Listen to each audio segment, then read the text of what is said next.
नमस्कार साथियों, मैं जितेंद्र छिपा एक बार आप सबका पुनः हार्दिक स्वागत करता हूं।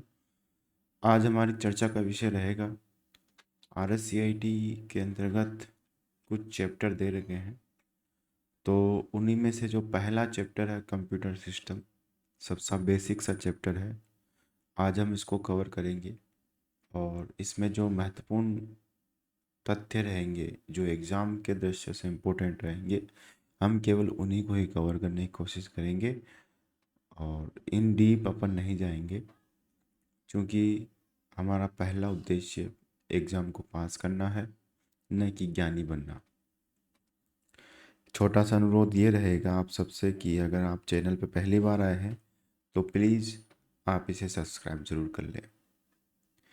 तो सिस्टम की शुरुआत करते हैं अपन। तो सबसे पहले जब अपन कंप्यूटर को ऑन करते हैं तो हमारे पास कुछ इस तरह का डेस्कटॉप आता है। आप देख पा रहे हो कि यहाँ पर ये जो छोटी छोटी पिक्चर दिख रही है आपको, जैसे कि ये, इनको अपन आइकन कहेंगे। और ये जो पीछे एक चित्र दिख रहा है, इसको अपन बैकग्राउंड कहेंगे। और ये जो पहली स्क्रीन आती है कंप्यूटर ऑन होने के बाद, इसको अपन ऑल ओवर डेस्कटॉप कहेंगे। तो मैं कहूँगा ये मेरा डेस्कटॉप है अभी। और इस डेस्कटॉप के ऊपर ये जो छोटे छोटे पिक्चरें हैं, इसको अपन कहेंगे आइकन। जैसे ये एक आइकन है, ये एक आइकन है। और ये जो नीचे वाली पट्टी है काली रंग की, इसको अपन कहेंगे टास्क बार। टास्क बार इसलिए कहेंगे क्योंकि अपन कंप्यूटर में जो भी प्रोग्राम रनिंग पे लाते हैं, जैसे अभी एक इस पे ये फोटोशॉप का प्रोग्राम रनिंग पे है, एक माइक्रोसॉफ्ट एज रनिंग पे है, तो जो टास्क कंप्यूटर पे चल रहा होता है वो टास्क यहाँ पर शो हो रहा होता है इस पट्टी पे, इसीलिए इसको टास्क बार कहते हैं। तो तीन टर्म्स, तीन शब्दावली आपको समझ में आई होगी कि डेस्कटॉप क्या है। सिस्टम को ऑन होने के बाद जो पहली स्क्रीन अपने को दिखाई देती है वो डेस्कटॉप कहलाएगी। आइकन क्या है कि डेस्कटॉप पे जो छोटे छोटे पिक्चर्स होते हैं वो आइकन कहलाएंगे।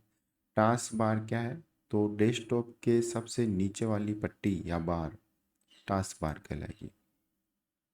इसके बाद बात करते हैं कंप्यूटर किसको समझता है। तो कौन सी भाषा कंप्यूटर समझता है। तो देखिए, कंप्यूटर जो है वो आपके दो ही शब्दों को समझता है, एक ऑन और एक होता है ऑफ। अब आप कहेंगे ये ऑन और ऑफ क्या है। तो देखिए मित्रों, कंप्यूटर सिर्फ दो चीज़ों को समझता है, एक वन और एक जीरो। यहाँ वन का मतलब है सिग्नल ऑन है और जीरो का मतलब है सिग्नल ऑफ है। तो कंप्यूटर की जो भाषा है वो 1 0 0 0 1 1 इस तरह से रहेगी। और इस भाषा को अपन मशीनी भाषा कहते हैं। इस भाषा को मशीनी भाषा कहते हैं क्योंकि इस मशीनी भाषा में दो ही शब्दों का इस्तेमाल हो रहा है, एक है वन और एक है जीरो। इसीलिए इसी को बाइनरी लैंग्वेज भी कहते हैं। ये बाइनरी लैंग्वेज कैसे आया है, ये टर्म्स जो है वो एक लैटिन भाषा का शब्द है। जैसे कि लैटिन भाषा में यूनरी एक को बोलते हैं, बाइनरी दो को बोलते हैं, टर्नरी तीन को बोलते हैं। तो उसी हिसाब से चूंकि मशीनी भाषा में दो ही शब्दों का इस्तेमाल किया गया है, इसीलिए इसको बाइनरी लैंग्वेज कहते हैं।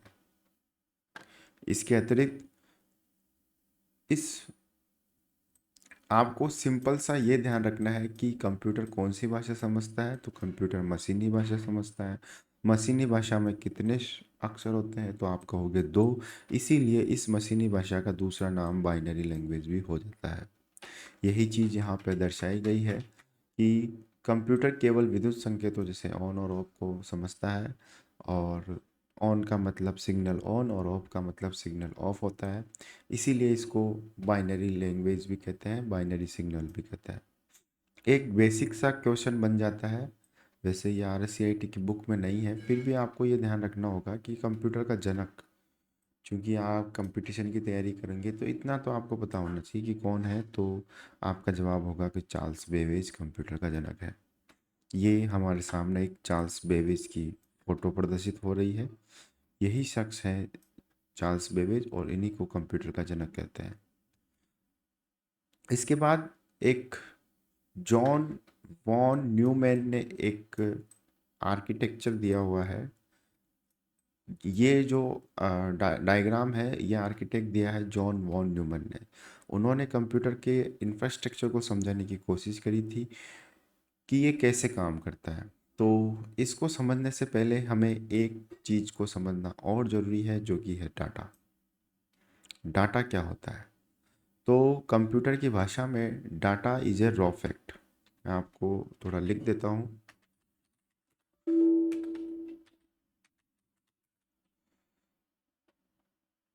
डेटा क्या होता है?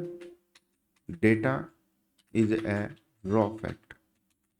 डेटा एक कच्चा मटेरियल होता है। रॉ फैक्ट का मतलब होता है कच्चा मटेरियल। इंग्लिश में रॉ फैक्ट को कच्चा माल कहते हैं।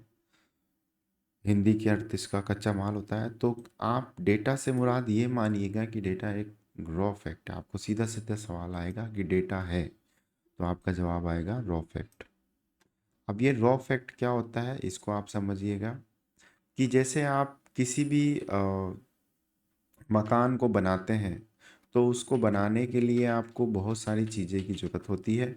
जैसे कि मकान को बनाने के लिए आपको ईंट, बजरी, चूना, मिट्टी इत्यादि सामान चाहिए होते हैं। और वो जो ईंट, बजरी, चूना होता है, वही आपका क्या कहलाता है? Raw fact.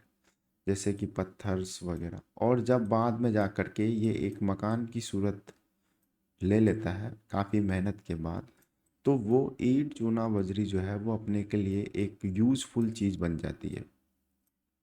तो अपन कहेंगे कि ये जो था, ये रॉ फैक्ट था। इसका कोई एक मतलब काम में नहीं आने वाला था। लेकिन जब ये एक मकान में बदल गया, तो ये एक मतलब काम में लेने वाली चीज़ बन गई है। इसी तरह एक एग्जांपल और देते हैं, जैसे कि ऊन है, कपास है। तो कपास की बीनियों को इस तरह से बहुत सारी होती है। फिर वो एक फैक्ट्री के अंदर जाती है, और कपास फैक्ट्री में प्रोसेस होने के बाद एक कपड़े के रूप में बदल कर आती है। चूँकि हम कपास को तो नहीं पहन सकते, लेकिन कपड़े को पहन सकते हैं। तो इस केस में कपास अपने लिए एक रॉ फैक्ट है, जबकि कपड़ा अपने लिए एक मीनिंगफुल, या फिर आप कह सकते हैं कि यूज़फुल चीज़ है। और बीच में ये जो फैक्ट्री है, ये सारा काम प्रोसेस करने का हो रहा है। तो आई होप आपको रॉ फैक्ट की या डेटा की डेफिनेशन समझ में आई होगी कि डेटा क्या होता है। एक रॉ फैक्ट होता है। आपको एग्ज़ाम की दृष्टि से यही ध्यान रखना है कि डेटा है, और आपका जवाब रहेगा रॉ फैक्ट। अब वैसे इसमें क्या क्या आते हैं, ये आप मत ध्यान रखिएगा। तो कंप्यूटर के अंदर चूंकि अपन ने यहाँ डिस्कस किया है कि डेटा को प्रोसेस किया जाता है, तो मान लेते हैं कंप्यूटर के अंदर अपन क्या डालेंगे? डेटा डालेंगे। तो इनपुट के माध्यम से, इनपुट डिवाइसेस के माध्यम से, अब ये इनपुट डिवाइस क्या होता है, हम किसी अगले लेक्चर में इसमें डिटेल में चर्चा करेंगे। अभी आप यह ध्यान रखिए कि इनपुट डिवाइस जैसे कि फॉर एग्जांपल बेसिकली कीबोर्ड ही है। तो उससे अपन इस सिस्टम में एक डेटा डालेंगे जिसका कोई अर्थ नहीं होता है, डेटा मीनिंगलेस होते हैं। और ये सिस्टम प्रोसेस करेगा उस डेटा को। तो उस प्रोसेस के चक्कर में इस सिस्टम के अंदर क्या क्या डिवाइसेस होते हैं, यह यहाँ पे दर्शाया गया है। जैसे कि एएलयू हो गया, सीयू हो गया, रजिस्टर हो गया, सिस्टम क्लॉक हो गया, रैम, रोम इत्यादि। तो ये सीपीयू के अंदर ये सारे कंटेंट पाए जाते हैं। और जब ये डेटा प्रोसेस होने के बाद जब सिस्टम से बाहर निकलेगा, तो वो आउटपुट में जब निकलेगा, तो वो एक इंफॉर्मेशन की सूरत में निकलेगा। चूँकि इंफॉर्मेशन मीनिंगफुल होती है, उसकी हमें ज़रूरत होती है। और डेटा मीनिंगलेस होता है, इसकी हमें ज़रूरत नहीं होती है। तो आपको ये ध्यान रखना है कि कंप्यूटर में क्या इनपुट किया जाता है? डेटा। कंप्यूटर से क्या आउटपुट निकलता है? इंफॉर्मेशन। सीधी सी बात तो ये है। इसके बाद जो आपका कंप्यूटर है, सीपीयू है, उसके अंदर कौन कौन से सिस्टम पाए जाते हैं? तो सबसे पहले तो आपको इस सीपीयू की फुल फॉर्म ध्यान रख लेनी है, जो कि छोटी सी बात है, सेंट्रल प्रोसेसिंग यूनिट। इस सीपीयू के अंदर आपका एएलयू डिपार्टमेंट होता है, जिसकी फुल फॉर्म भी बहुत इंपॉर्टेंट होती है एग्जाम के दृष्टिकोण से, अर्थमेटिकल लॉजिकल यूनिट। ये आपको ध्यान होनी चाहिए। एक सीयू वाला डिपार्टमेंट होता है, जिसकी फुल फॉर्म होती है कंट्रोल यूनिट। एक रजिस्टर। रजिस्टर यहाँ पे क्या काम कर रहा है? डेटा को सेव करने का काम कर रहा है। जो डेटा एएलयू सीयू जिस पे काम कर रहे हैं, उससे संबंधित चीज़ें इस रजिस्टर में सेव होती है। सिस्टम क्लॉक आपकी, ये समझ लीजिए कि सिस्टम क्लॉक एक तरह की इस सिस्टम क्लॉक का आप ऐसे समझिए कि सिस्टम क्लॉक आपकी सीपीयू की स्पीड को डिसाइड करता है कि कितनी गति से ये सीपीयू कार्य करेगा। बेसिकली ये हर्ट्स में नापा जाता है। जितना ज़्यादा सिस्टम क्लॉक होगा आपका सिस्टम उतना ज़्यादा तेज काम करेगा। इसके बाद मेमोरी के रूप में रैम रोम पाए जाते हैं। ये भी एक अपन अलग से चैप्टर में डिसाइड इस पे बात करेंगे। लेकिन अभी आप ये ध्यान रखिए कि ये जो आर्किटेक्चर है, ये जो डायग्राम है, ये किसने दिया था? John Wayne Newman. John Wayne Newman नाम के आदमी ने ये कंप्यूटर आर्किटेक्चर दिया था। और इसमें क्या है कि अपन डेटा को कंप्यूटर में इनपुट करते हैं, फिर कंप्यूटर उसको प्रोसेस करता है, और प्रोसेस करने के बाद जो आउटपुट निकलता है वो इंफॉर्मेशन के फॉर्म में निकलता है। आपके लिए यहाँ सबसे ज़्यादा इम्पोर्टेंट चीज़ यहाँ डेटा है, ये ध्यान रखिएगा इस डायग्राम के अंदर। अब अपन बात करते हैं सीपीयू के बारे में। तो देखिए, इस बंदे ने जो हाथ में पकड़ रखा है, बेसिकली इसी को ही प्रोसेसर कहते हैं और उसी को ही सीपीयू कहते हैं। कहीं से लोग, बहुत सारे बच्चे एक प्रकार के डब्बे को सीपीयू कहते हैं, जो कि गलत है। जैसे आप हर सिस्टम में देखते हो कि यहाँ एक पावर बटन होता है और इस तरह का एक डब्बा होता है, वो सीपीयू नहीं होता, वो कैबिनेट कहलाता है। सीपीयू जो आपकी चिप होती है उसी को कहलाएंगे। तो ये जो चिप होती है वो सिलिकॉन की धातु की बनी होती है। पहला सवाल तो आपको ये ध्यान रखना है कि सिलिकॉन की धातु से बना होता है। सिलिकॉन एक सेमीकंडक्टर मेटल होता है, अर्धचालक धातु होती है। तो ये आपको ध्यान रखना है कि सीपीयू किसका बना होता है? सिलिकॉन का बना होता है। जो दुनिया का पहला प्रोसेसर बना था वो इंटेल कंपनी ने बनाया था 1971 के अंदर, और उसका नाम था इंटेल 4004। ये भी आपको ध्यान रखना है। कंप्यूटर की चौथी जनरेशन के अंदर आपको थोड़ा सा मैं यहाँ पे बता दूँ, कंप्यूटर में 5 जनरेशन हुई है, फर्स्ट टू फाइव हुई है। उसके अंदर जो है, जो फिफ्थ नंबर की जनरेशन हुई, सॉरी यहाँ पे फिफ्थ नंबर की जो जनरेशन हुई है उसके, सॉरी फोर्थ नंबर की जो जनरेशन हुई है उसके अंदर प्रोसेसर इंट्रोड्यूस हुआ था। तो आपको सीपीयू से संबंधित ये चीज़ें आपको ध्यान रखनी है कि पहले तो इसकी फुल फॉर्म, जो कि बहुत छोटी सी बात है, सीपीयू किस धातु का बना होता है? सिलिकॉन का बना होता है। सीपीयू कौन सी पीढ़ी में आया? फोर्थ पीढ़ी के अंदर आया, चौथी पीढ़ी के अंदर ही आया था। आगे बढ़ते हैं। ये वही दो फुल फॉर्म आ गई है फिर से, एएलयू और सीयू। एएलयू और सीयू की फुल फॉर्म आपको पता होनी चाहिए। अब अपन भाग करते हैं। सूचना प्रणाली के 3 भाग होते हैं, मेनली 3 पार्ट होते हैं। एक होता है सॉफ्टवेयर, एक होता है हार्डवेयर, और एक होता है पीपल। तो बेसिकली हार्डवेयर और सॉफ्टवेयर की एक छोटी सी डेफिनेशन ये चलती है कि जिसे अपन छू सकते हैं, महसूस कर सकते हैं, वो हार्डवेयर हो जाएगा। जैसे कि आपका ये कैबिनेट हो गया, मॉनिटर हो गया, इन सबको अपन छू सकते हैं, तोड़ सकते हैं, मरोड़ सकते हैं, इसीलिए ये हार्डवेयर कहलाएंगे। सॉफ्टवेयर क्या कहलाएंगे? जिन्हें अपन देख तो सकते हैं लेकिन छू नहीं सकते। फॉर एग्जाम्पल, इस कंप्यूटर के अंदर एक वीडियो चल रहा है, आप छुओगे तो इस डेस्कटॉप को छुओगे, इस डेस्कटॉप के अंदर जो वीडियो है उसको नहीं छू पाओगे। इसीलिए जिन्हें केवल देख सकते हैं, छू नहीं सकते हैं, वो जो प्रोग्राम होते हैं उनको सॉफ्टवेयर कहते हैं। प्रोग्रामों का समूह सॉफ्टवेयर कहलाता है। पीपुल पीपुल एक बहुत इंपॉर्टेंट पार्ट है। मान लेते हैं आपके पास में कंप्यूटर भी है, कंप्यूटर में सॉफ्टवेयर भी है, लेकिन कोई ऑपरेटर वहाँ नहीं बैठा हुआ है, तो उस केस में उस कंप्यूटर की कोई भी इम्पोर्टेंस नहीं रह जाती है। तो पीपुल भी अपने आप में एक बहुत इंपॉर्टेंट है, क्योंकि आदमी यूज़र, पीपुल यहाँ पे अपन खुद है, यूज़र रहेगा तभी तो कंप्यूटर को चला पाएगा, वरना वो लाखों का कंप्यूटर मिट्टी के बराबर ही है। तो 3 मेन पार्ट होते हैं, हार्डवेयर, सॉफ्टवेयर, पीपुल। इसके बाद आते हैं कंप्यूटर के लाभ। आपका सवाल आएगा कि निम्न में से कौन सा कंप्यूटर का लाभ है या नहीं है, इस तरह का कंप्यूटर का सवाल आएगा। तो देखो, पहली बात है स्पीड। कंप्यूटर का पहला फ़ायदा ये है कि ये तेज़ काम करता है as compare to human. Human जहाँ सुबह से शाम तक काम करेगा तो हो सकता है कि दिन में उसको थकावट आने लग जाएगी, लेकिन कंप्यूटर के केस में ऐसा नहीं है। एक्यूरेसी, जाहिर सी बात है, एज कंपेयर ह्यूमन, कंप्यूटर की एक्यूरेसी ज़्यादा होती है। एक्यूरेसी से मतलब, फॉर एग्जांपल, यहाँ एक कोई गणना है, अगर वो आदमी करेगा तो हो सकता है उसमें माइनर एरर आने के चांसेस रहेंगे, जबकि वही अगर गणना कंप्यूटर करेगा तो उसमें एरर के चांसेस बहुत कम रहते हैं। हाई स्टोरेज कैपेसिटी, इसके भी ये बात ध्यान रखें कि कंप्यूटर में डेटा स्टोर करने की कैपेसिटी ज़्यादा होती है एज कम्पेयर टू ह्यूमन।